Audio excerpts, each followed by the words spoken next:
여러분, 혹시 이러한 말을 들어보신 적이 있는지 모르겠는데, 원형적 사고라는 말을 들어본 적이 있습니까?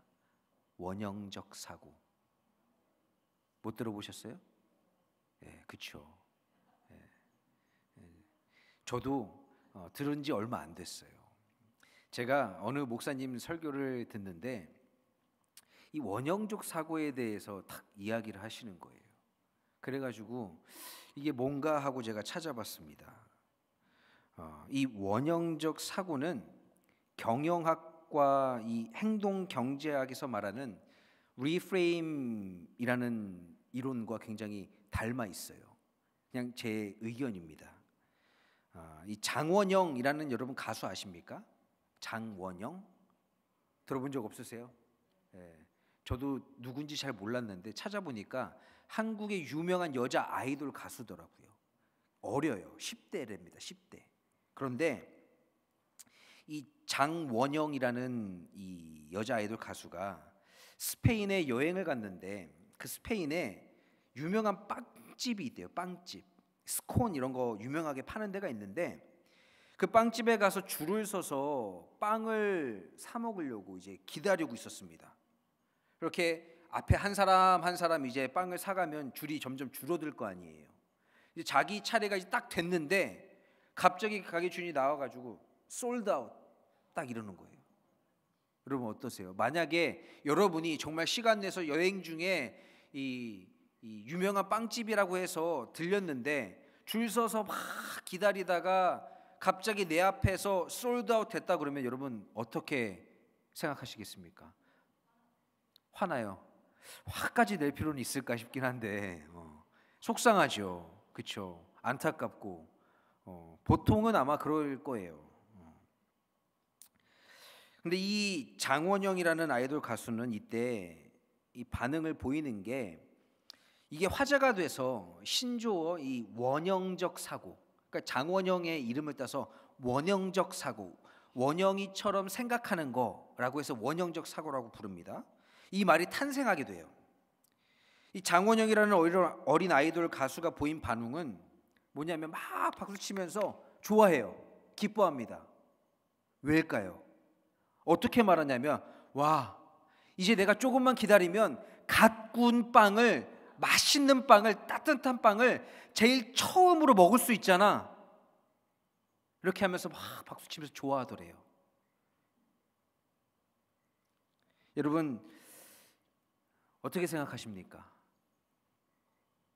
그럴 수도 있겠다 싶죠. 그렇게 생각하면 그럴 수도 있다.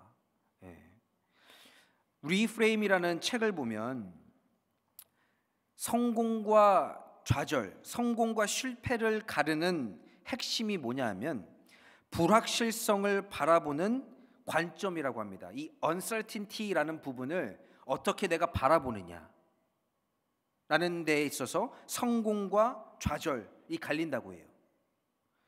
여러분 불확실한 상태에서 미래의 가능성을 찾는 것, 이 리프레임은 두려움을 강하고 담대한 믿음으로 삶을 그리고 생각을 전환하는 거예요. 우리는 내 앞에서 열심히 1시간 기다리다가 이제 맛있는 빵을 먹을 수 있겠지 했는데 앞에서 딱 솔드아웃 되면 아우, 내가 운도 지질이 없지, 내 앞에서 빵이 다 끊기고 이런 생각을 보통은 갖는데, 그리고 언제 빵이 나올지도 모르고 그런 생각을 갖고 있다가 사고를 전환하는 거예요. 장원영이라는 이 아이돌 가수처럼 조금만 기다리면 그래, 따뜻한 갓 구운 아주 맛있는 빵을 내가 제일 먼저 먹을 수 있잖아. 얼마나 좋은 기회야. 운이 없는 자리가 행운으로 가득 찬 자리로 바꾸는 것, 이게 리프레임이에요. 제가 여러분 군대에서 2년이라는 시간을 보내는 가운데 많은 사람들이 이 군대에서 아까운 청춘을 낭비했다라고 생각하면서 이야기합니다. 그런데 저는 그때 이렇게 생각했어요. 내가 20대 때 이 사회로 따지면 2년 동안 신입사원부터 부서의 부장까지 다 경험해 볼 수 있는 아주 좋은 기회다. 라고 말이죠. 이등병부터 시작해서 일병, 상병, 병장 달고 분대장 가면 어때요? 그 분대를 통솔하는 자리에 위치하게 됩니다. 그러면 2년이라는 짧은 시간 동안 신입사원부터 시작해서 대리, 과장 달고 부장까지 짧지만 다 경험해 보는 거예요. 저는 그때 그게 아주 좋은 기회다라고 생각했습니다.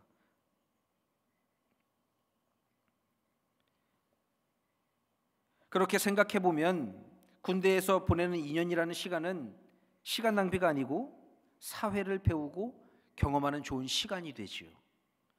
그런데 이 리프레임을 우리의 신앙생활에도 적용할 수 있습니다. 혹시 오늘 이 시간 흔들리는 믿음으로 불확실한 미래로 인해 불안하고 두려움에 사로잡혀서 삶에 나아가야 할 길의 갈피를 잡지 못하는 분들이 계시다면 오늘 말씀을 통해서 내가 나아가야 할 길을, 내가 추구해야 할 믿음의 자리가 어떤 자리인지를 깨닫게 되기를 주님의 이름으로 간절히 축원합니다. 우리는 이 지지난주에 여호수아의 마지막 고별 설교를 통해 함께 말씀을 나눴습니다. 여호수아는 이스라엘 백성들을 한자리에 불러 모아놓고 신앙의 결단을 촉구했죠. 나와 내 집은 여호와 하나님 한 분만을 섬기겠다. 그러니 너희도 나와 같이 하나님 한 분만을 섬기기로 이 시간 결단하자라고 말하면서 이스라엘 백성들에게 결단을 촉구했습니다. 오늘은 이 신명기 말씀을 통해서 모세가 이스라엘 백성들에게 전하는 마지막 말을 고별 설교를 함께 나누고자 합니다. 모세는요, 가나안 땅을 앞에 두고 이스라엘 백성들에게 이제 이야기를 합니다. 나는 이제 너무 늙어서 하나님이 가라고 하신, 우리에게 약속하신 그 약속의 땅까지 갈 힘이 남아있지 않다라고 이스라엘 백성들에게 툭툭 꺼내면서 이야기를 해요. 그런데 또 한 가지 덧붙입니다. 하나님도 자신에게 가나안 땅에 가지 못할 거라고 말씀하셨다라는 거예요. 여러분, 모세가 가나안 땅에 들어가지 못하는 이유가 뭡니까? 왜 가나안 땅에 들어가지 못해요? 민수기 20장 말씀을 보면 이스라엘 백성들이 이제 신광야에 이르렀습니다.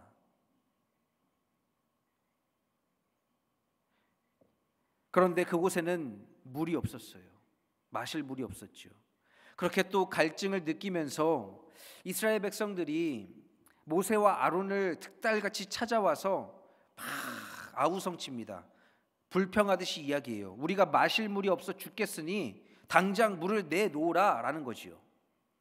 그러자 그때 하나님이 모세에게 말씀하십니다. 민수기 20장 8절 말씀에 지팡이를 가지고 내 형 아론과 함께 회중을 모으고 그들의 목전에서 너희는 반석에게 명령하여 물을 내라 하라. 내가 그 반석이 물을 내게 하여 회중과 그들의 짐승에게 마시게 할지니라. 이렇게 말씀하십니다.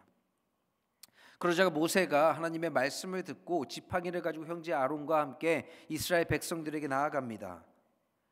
백성들을 모아놓고 반석을 탁탁 두 번 치면서 이야기해요. 10절과 11절 말씀에 모세와 아론이 회중을 그 반석 앞에 모으고 모세가 그들에게 이르되 반역한 너희여 들으라. 우리가 너희를 위하여 이 반석에서 물을 내려 하고 모세가 그의 손을 들어 그의 지팡이로 반석을 두 번 치니 물이 많이 솟아나므로 회중과 그들의 짐승이 마시니라. 여러분, 이 말씀을 보면 어떻습니까? 어떤 문제가 있습니까? 문제 있어요? 아무 문제 없어요? 문제 있어요? 제가 묻는 이유는 뭘까요? 문제가 있으니까 물어보겠죠. 답은 정해져 있습니다, 여러분. 여러분, 하나님은 모세와 아론에게 찾아오셔서 말씀하셨어요. 이 일이 있고 난 이후에 하나님이 모세와 아론에게 다시 찾아오셔서 말씀하십니다. 여호와께서 모세와 아론에게 이르시되 너희가 나를 믿지 아니하고 이스라엘 자손의 목전에서 내 거룩함을 나타내지 아니한 고로 너희는 이 회중을 내가 그들에게 준 땅으로 인도하여 드리지 못하리라 하시니라 라고 말씀합니다. 여러분, 뭐가 문제입니까? 지금 하나님이 모세와 아론에게 말씀하신 문제가 뭐예요? 너희가 하나님의 거룩함을 드러내지 아니했기 때문에 가나안에 들어가지 못한다라고 말씀하십니다. 하나님의 거룩함을 드러내는 건 뭡니까? 하나님의 백성들이 하나님의 거룩함을 드러내는 것은 바로 하나님의 말씀을 믿고 순종하는 것, 하나님을 향한 믿음을 드러내는 것, 그게 하나님의 거룩함을 드러내는 거예요. 하나님은 반석에게 명령하여 물을 내라고 말씀하셨습니다. 그러나 모세와 아론은 그렇게 하지 않았어요.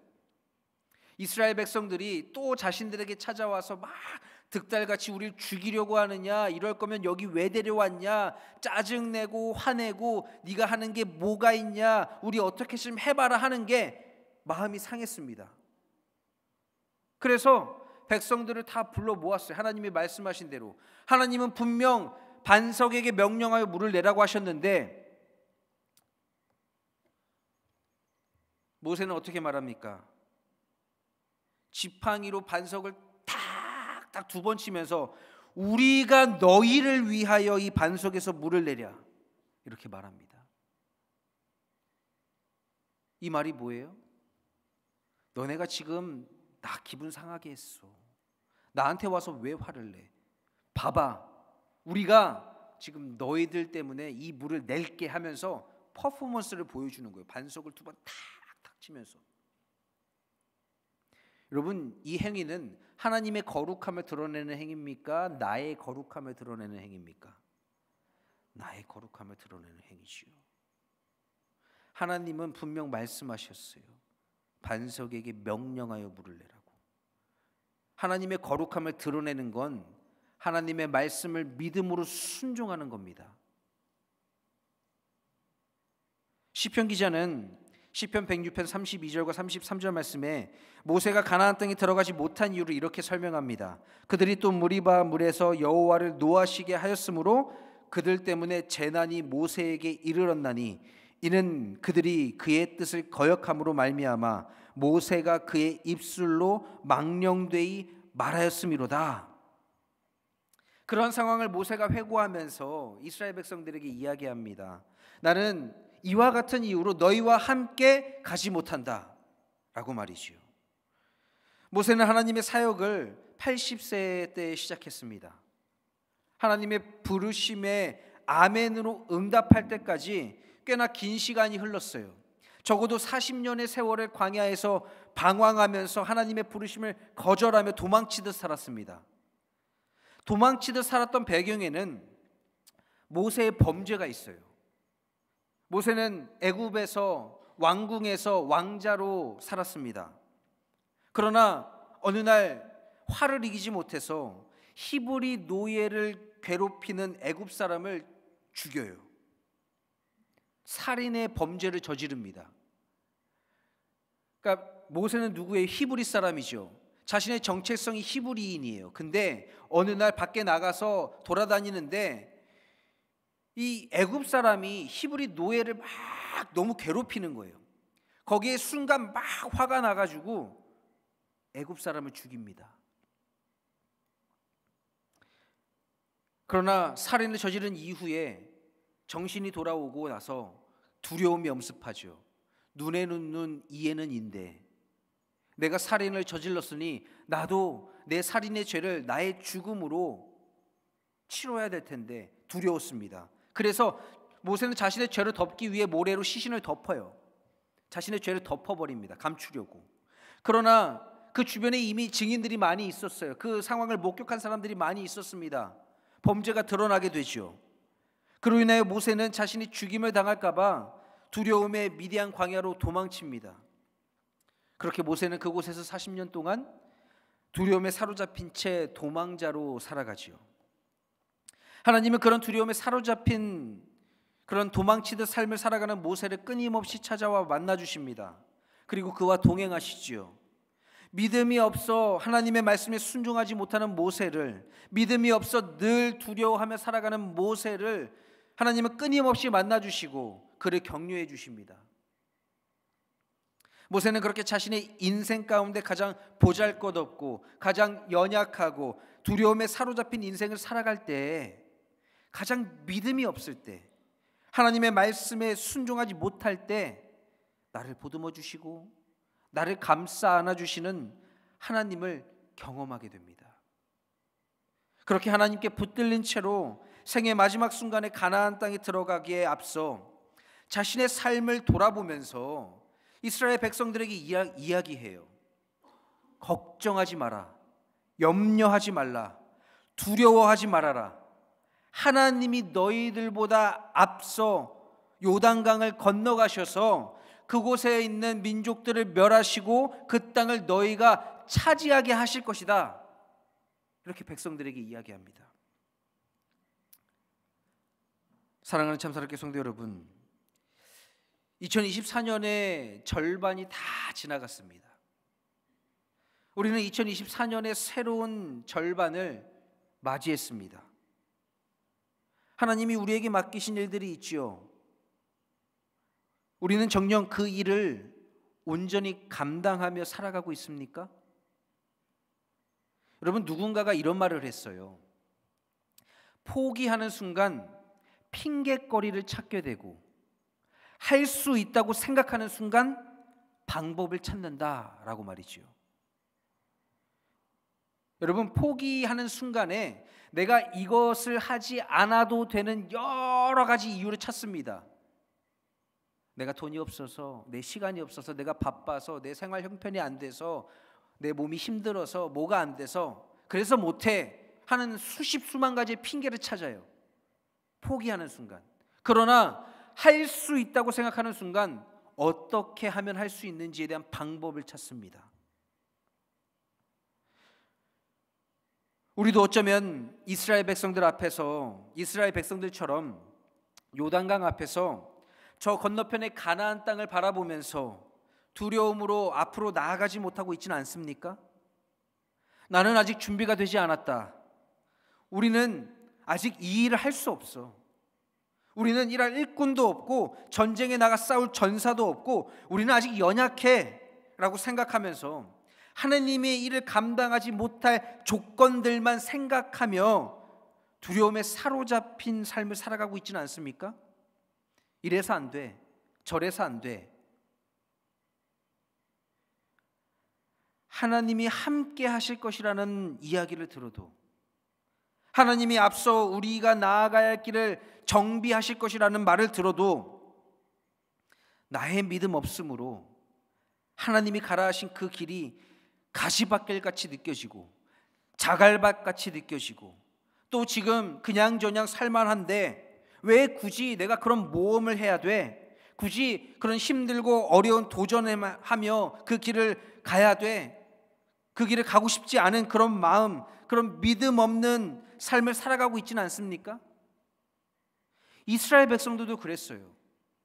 모세가 하나님이 앞서가서 우리가 나아가야 할 길을 다 준비하실 것이다 라고 말해도 두려움이 사라지지 않아요. 선뜻 그 길을 따라 나서기가 어렵습니다. 앞으로 나아가려고 할 때 자꾸만 뒤를 돌아보게 돼요. 우리가 비록 저 애굽에서 노예로 살았지만 그래도 주인들이 주는 빵을 먹으며 살고 잠자리를 줘서 그곳에서 자고 생계를 유지하며 살았는데 앞에 이 불확실한 미래, 우리가 어떻게 살아갈지 모르는 이 불확실한 미래 앞에서 두려움을 느끼면서 차라리 노예로 살아갈 때가 더 낫지 않았을까 하는 그 생각을 떨쳐버릴 수가 없습니다.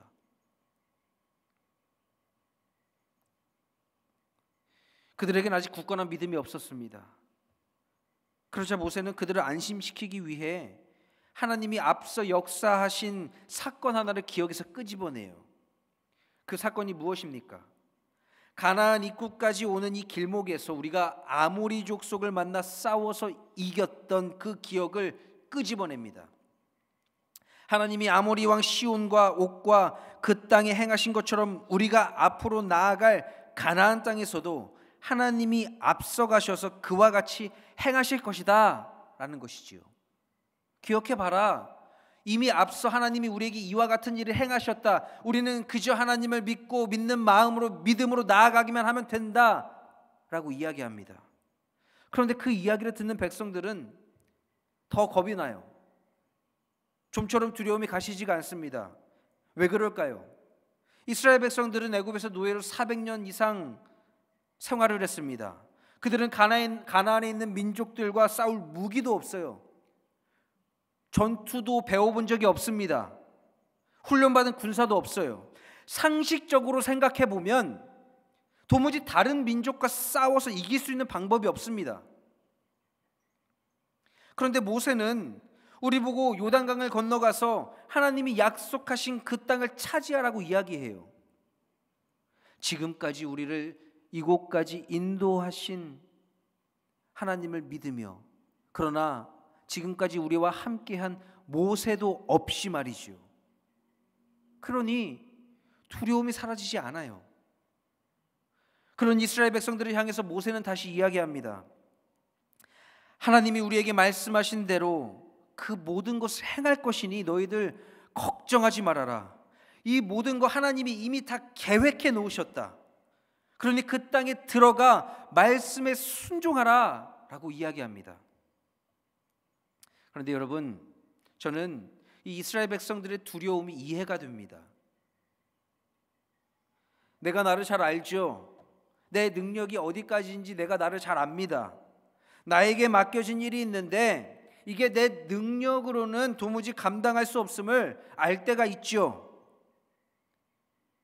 우리가 세상에서 하나님의 일을 감당하려고 할 때 두려움을 떨쳐버릴 수 없는 이유가 있습니다. 그게 뭘까요? 우리가 하나님의 백성이라는 사실을 자꾸만 잊어버리기 때문이에요. 우리는 하나님께 속한 백성입니다. 그런데 그러한 사실을 자꾸만 잊은 채 세상에 속한 존재로 인식해서 세상에서 자꾸만 어떻게든 이기려고 해요. 상식적으로, 합리적으로 말이죠. 그러한 세상의 논리와 방식으로 예수 믿으면 세상에서 승리한다 라는 것은 여러분 종교입니다. 종교. 그건 신앙이 아니에요. 여러분, 예수님은 세상에서 승리하신 분이 아니에요. 예수님은 세상을 이기신 분이십니다. 예수님이 우리에게 뭐라고 말씀하십니까? 내가 세상을 이겼다라고 말씀하십니다. 그러면서 주님은 우리를 그 승리의 자리로 초대하세요. 어떻게 해요? 내가 세상을 이긴 것을 믿는 믿음으로 너희도 그 승리에 동참하라 라고 말이죠. 요한일서 5장 4절과 5절 말씀을 보면 이렇게 말씀합니다. 무릇 하나님께로부터 난 자마다 세상을 이기느니라. 세상을 이기는 승리는 이것이니 우리의 믿음이 아니라 예수께서 하나님의 아들이심을 믿는 자가 아니면 세상을 이기는 자가 누구냐라고 말씀하십니다. 나를 내가 믿어서가 아니라 예수께서 하나님의 아들됨을 믿는 믿음으로 세상을 이긴다라는 거예요. 사랑하는 참사랑교회 성도 여러분, 우리 모두 승리의 삶을 꿈꾸고 살아갑니다. 이기길 원하죠. 지고 싶은 분 계세요? 누군가 경쟁에서 패배자가 되고 싶길 원하시는 분 계십니까? 다들 승리자가 되고 싶어 하죠. 성공하길 원합니다. 그러나 우리가 자꾸만 삶에서 실패하고 넘어지고 패배하는 이유는 세상에서 이기기 위해, 세상에서 승리하기 위해 노력하기 때문이에요. 여러분, 주님은 세상에서 이기시지 않았습니다. 주님은 세상을 이기셨어요. 세상을 이기신 주님이 우리를 세상에서 이기는 자리가 아니라 세상을 이기는 자리로 부르십니다. 여러분, 주님을 믿으십니까? 예수님께서 하나님의 아들임을 믿으십니까? 예수님이 세상을 이기시고 나를 구원하신 구원자이심을 믿으십니까? 주님께 승리가 있음을 믿으십니까? 세상을 살아가면서 우리는 두려움에 둘러싸이죠. 사는 게 두렵습니다. 새로운 시도를 하는 게 두려워요. 불확실하기 때문에, 실패할 수 있는 가능성이 있기 때문에, 그리고 내가 지금 누리고 있는 것을 잃게 될까 봐 두렵습니다. 성공하지 못할까 봐 두렵죠. 우리의 생계가 어떻게 될지 몰라 두렵습니다. 그런데 여러분, 하나님은 우리를 거룩한 존재로 부르셨어요. 거룩한 존재란 하나님을 믿는 굳건한 믿음을 소유한 존재입니다. 그러나 그 믿음을 소유하기가 어렵죠. 왜 그럴까요? 세상에서 생각해 보면 믿음은 우리의 삶과는 상관관계가 없어 보이기 때문이에요. 예를 들면 제가 청년 사역을 할 때 전도사 시절에 청년 한 명이 되게 회의적인 청년이에요. 청년 한 명이 제게 찾아와서 이렇게 묻더라고요. 전도사님, 예수 믿어도 잘 사는 사람이 있고 예수 믿어도 못 사는 사람이 있지요. 있다. 맞다. 그런데 전도사님, 예수를 믿지 않아도 잘 사는 사람이 있고 예수를 믿지 않아도 못 사는 사람이 있지요. 그래, 맞다. 또 예수를 믿어도 건강한 사람이 있고 예수를 믿어도 건강하지 못한 사람이 있지요. 그래, 그렇다. 예수를 믿지 않아도 건강한 사람이 있고 예수를 믿지 않아도 건강하지 않는 사람도 있지요. 맞다. 예수 믿는데 성공한 사람이 있고 예수 믿는데도 실패한 사람이 있지요. 그래, 그렇다. 그런데 예수 믿지 않아도 성공한 사람이 있고 예수를 믿지 않아도 실패한 사람도 있지요. 맞다. 그러면 왜 예수를 믿어야 합니까? 이런 말을 하는 거예요. 똑같은데 예수 믿어도 성공하고 실패하는 사람이 있고 예수를 믿지 않아도 성공하고 실패하는 사람이 있는데, 똑같은데 상관관계가 없어 보이는데 왜 믿어야 합니까? 이렇게 얘기하더라고요. 여러분, 세상적 기준의 성공과 실패를 놓고 보았을 때 예수님을 믿는 사람과 믿지 않는 사람의 차이가 없어 보입니다. 다 똑같아 보여요.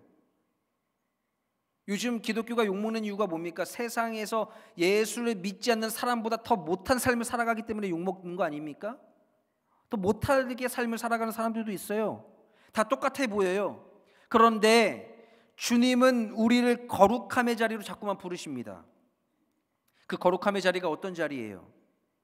모세가 말한 대로 강하고 담대하라, 두려워하지 말라. 주 여호와 너의 하나님이 너와 함께 하실 것이다.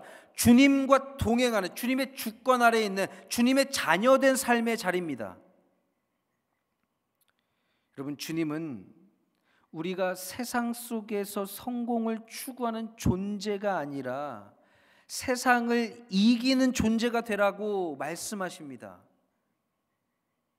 세상 속에서 성공을 추구하는 사람들은 순간적으로 강하고 담대할 수 있죠. 그러나 곧바로 두려움이 찾아옵니다. 내가 성공하지 못할까 봐, 성공했는데 이 삶을 유지하지 못할까 봐, 잃어버릴까 봐. 그러나 세상을 이기는 존재가 되는 건 간단합니다. 주님이 세상을 이기셨어요. 그러한 주님 곁에 믿는 마음으로 굳건히 단단히 딱 붙어 있으면 됩니다. 주님의 울타리 안에, 주님 마음 안에 머물기만 하면 됩니다. 말씀 안에 거하기만 하면 됩니다. 여러분, 오늘 이 시간 주님이 부르시는 그 승리의 자리로 나아가길 원합니다. 여러분, 주님이 우리를 세상에서 이기는 자로 부르시지 않으셨어요. 착각하지 마십시오. 그래서 세상적 성공이 마치 내 믿음의 결과물인 양 생각하지 마십시오. 세상의 합리성, 상식적인 거, 여러분, 그게 하나님이 우리에게 베푸신 은혜가 아닙니다.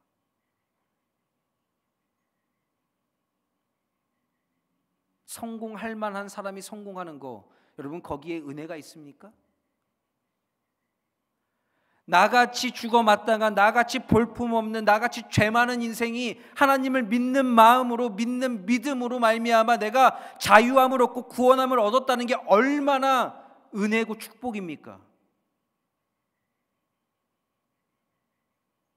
여러분, 이 시간 세상에서 이기는 삶의 자리로 나아가려고 애쓰지 마십시오. 세상을 이기는 승리자의 삶의 자리로 나아가길 원합니다.